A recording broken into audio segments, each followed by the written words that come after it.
If a mysterious box delivered by a mysterious person was delivered to your doorstep, would you expect to open it up to instantly become a skilled spellcaster?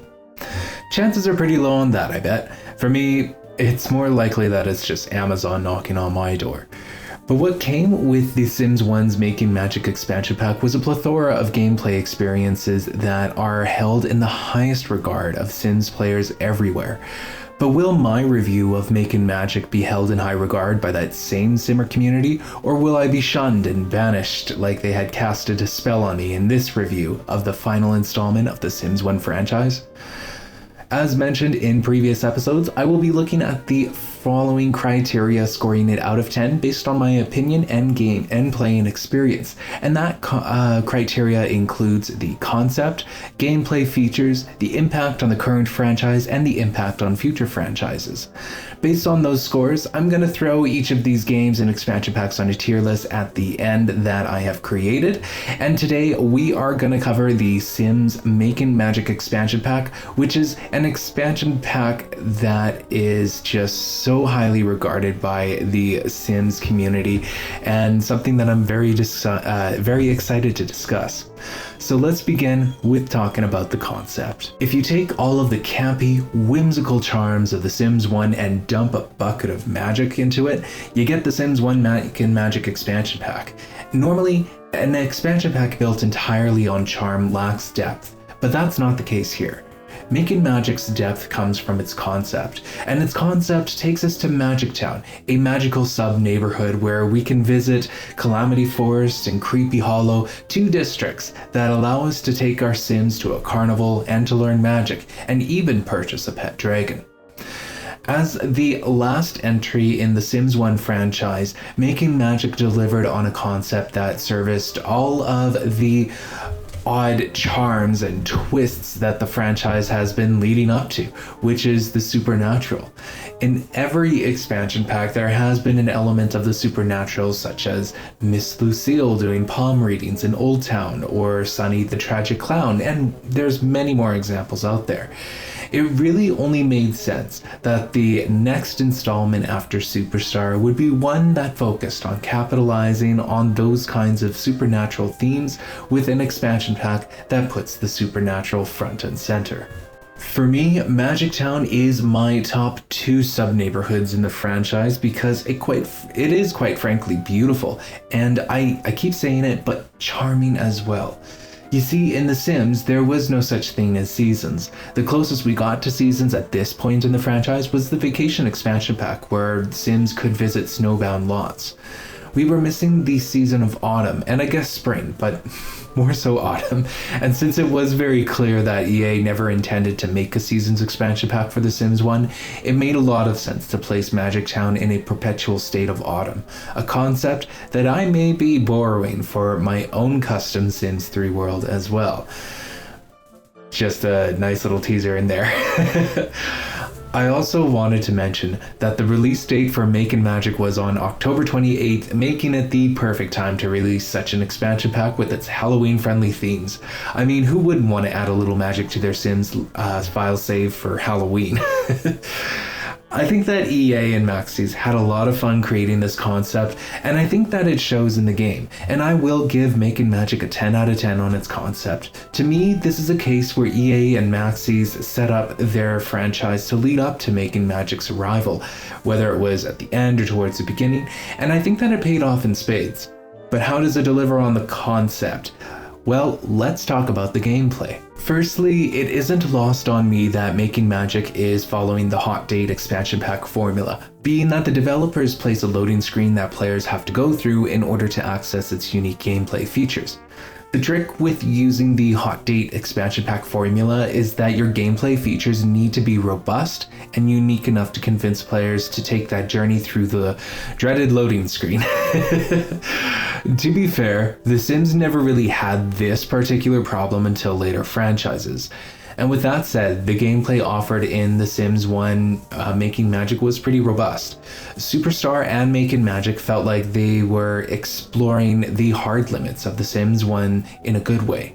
Like, I don't think that EA/Maxis could deliver on gameplay that would be more complicated or creative than what they were able to with Superstar and Making Magic.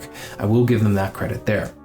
And in Making Magic, after opening a mysterious box, simmers I should say, are thrusted into the world of magic with their newly acquired cauldron, wand, and spellbook. In The Sims Unleashed, we were given a true inventory system, and here in Making Magic, that inventory system is expanded and categorized, a gameplay feat that I think is underrated, which was making the inventory system better and easier to use for players. When it came to the spells themselves, Making Magic essentially just offered players spells that they would have to seek ingredients to cast. Sorry to do that to you guys and to ruin the magic of it for you and to reduce it to simple layman's terms there, but it was more so the adventure of seeking out those ingredients which gave players a new set of gameplay goals to strive for, which is something new introduced into the franchise that we haven't seen before. Aside from the magic, of course. There were even opportunity-like challenges that had players racing some of the NPCs for rare ingredients. This, again, was never seen before in the Sims 1 franchise. What I also liked a lot about Making Magic is that it offers gameplay outside of spellcasting. Specifically, I love the carnival lots, like being Coldwind Meadow and Clowntastic Land. They were some of my favorite community lots across all franchises, but I digress. In Making Magic, you can technically take your household to all of the lots, but the storytelling element comes in the form of taking them to like a carnival that has pulled into Magic Town, according to the lore. And within those carnival themed lots, and even in the non-carnival themed lots, Sims can watch shows, ride roller coasters, and do more activities that don't require them to be magical. That's pretty cool. They also introduced various objects such as the beehive, the butter churn, and they also introduced nectar making objects as well, which helped to complement the Unleashed expansion pack's farm and gardening themes. The gameplay offered in Making Magic played well and complemented other expansion packs pretty well, and I'll get to that in the next section on how they do that. But Making Magic offered a tremendous amount of gameplay for both magical Sims and non-magical Sims. For that, I'll give the gameplay a 10 out of 10 since the gameplay delivers on the concept and goes above and beyond for players in my opinion. Now let's talk about Making Magic's impact on the Sims 1 franchise. At first, I thought it would be pretty hard to rank how Making Magic impacted the rest of the Sims 1 franchise because it's the last expansion pack. But then I realized that Making Magic has had a tremendous amount of impact on the entire Sims 1 playing experience. And what I do when I evaluate in this section is I look at the franchise before and after an expansion pack's release, and also at the player's experience as a whole and how they play the franchise come the release of said expansion pack. In this case, I cannot look at really what came after The Sims Making Magic because that would be covering territory on its impact for future franchises, but I can place more value on how it impacts the player experience and how it integrates and converges with other expansion packs in the Sims 1 series. So yes, I am having to adjust the goalposts a little bit here.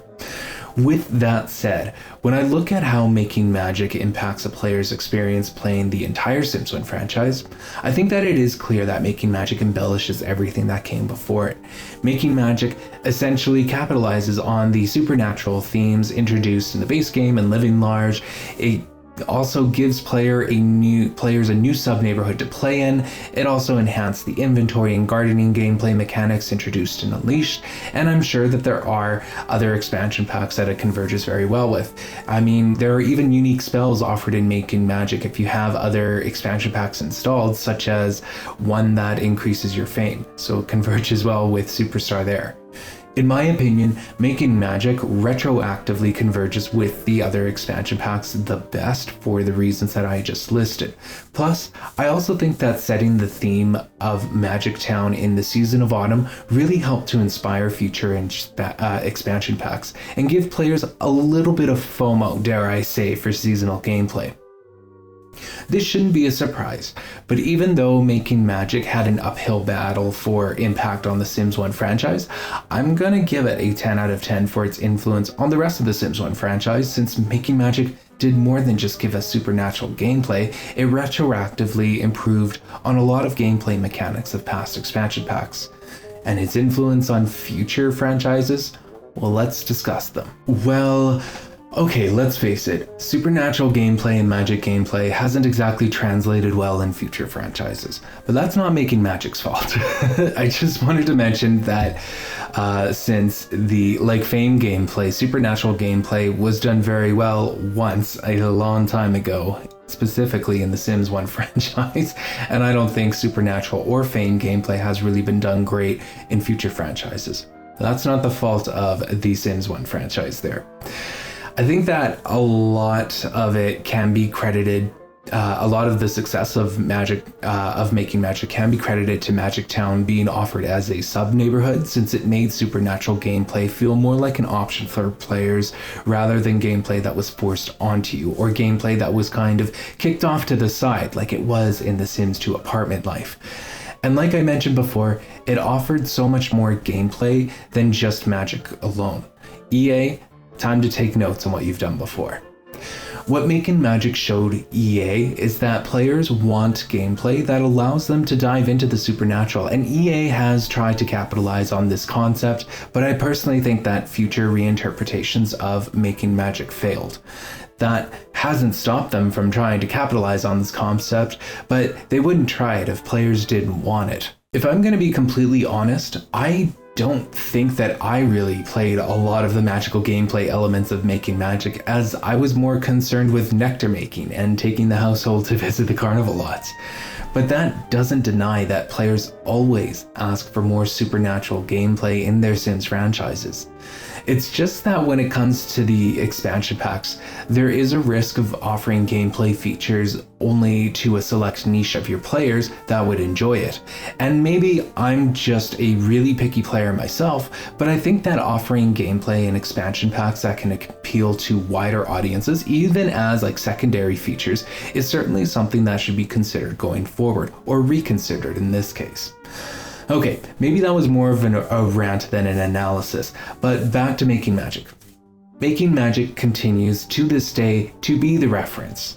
From its music that gets recycled, which is iconic to this day, to its charming concept and flawless execution on the gameplay, Making Magic's impact on future franchises gets an easy 10 out of 10 in this category. As the third expansion pack, getting a perfect score of 40 out of 40, putting it in the perfection category. As someone who doesn't really dive deep in occult play, Making Magic was well done and appealed to all kinds of players. Outside of the magic gameplay, I felt like Making Magic added a lot of gameplay that players would still find entertaining. Making Magic was iconic for a reason, and those reasons have been explained extensively throughout this video. I knew before going into this review that Making Magic would easily snag a perfect score, and I'm not mad at it at all. As you can see on the screen here, I have ranked the Sims 1 franchise very high for the most part. I was giving a lot of credit for innovation, as The Sims 1 pioneered an iconic video game franchise right before our very eyes, and there has to be some credit owed to uncharted territory when it's done well. It's not that Maxi/EA took shots in the dark. They listened to what the player base wanted and delivered high quality work, earning trust from Simmers for decades to come. The Sims 1 doesn't reference other games as far as I know it, rather it serves as the reference for all other franchises, and that is a key hallmark of a strong video game franchise collection there.